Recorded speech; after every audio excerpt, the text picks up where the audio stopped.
د نیوز پری چینل لیدونکو سلام، وخت مو بخیر. ستړي مشه په موکړې څو ډیر مهمو خبرونو ته د کوچنی اختر او د اوربند دویم ورځ د کابل په یو جومات کې چاودنې 12 تنه وژلي.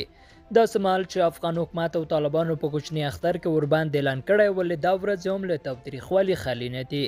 د کابل پولیس وایي د دې ولایت په شکردرې ولسوالۍ کې د یو جومات دننه د جمعې د لمانځه پر مهال چاودنه شوې چې په پایله کې د جومات د خطیب مفتي نعمان په ګډون 12 تنه وژل شوي او 15 نور ټپیان دي.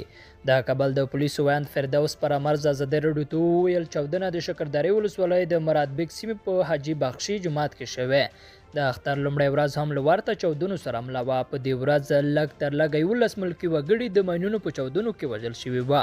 افغان چارواکو پرون ویل د کندهار په میوند او پنجوي ولسوالۍ کې 2 چاودنو د ماشومانو په ګډون 2 ملکي وګړي ووژل او 3 نورې ټپیان کړل. په کندوز کې هم یوې چاودنې 2 ملکي وګړي ووژل او 14 نورې ټپیان کړل. دغه شان د رویټرز خبري اژانس د راپور له مخې په غزني کې د سړک د غاړې ماین چاودنې 2 ملکي وګړي ووژل. د دې حملو مسؤلیت هیڅ ډلې نه دی منلی. بلخوا حیات وایي د پولیسو له نومه ناوړه استفاده کوونکي له دندې شړل کیږي. د افغانستان د کورنیو چارو سرپرست وزیر وایي هر پولیس چې د پولیسو د بدنامۍ لپاره د پولیسو له نوم څخه ناوړه استفاده کوي له دندې شړل کیږي.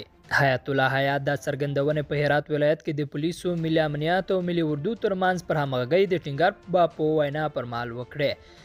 د کورنیو چارو وزارت نن جمعه په اعلامیه کې ویلي چې ښاغلي حیات دغه ارګانونو ته ویلي هیڅ امر باید د زورواکو ځانګړو فرمایشونو ته غاړه کېنږدي. که چیرې دا کار کوي له دندې به ګوښه کړای شي.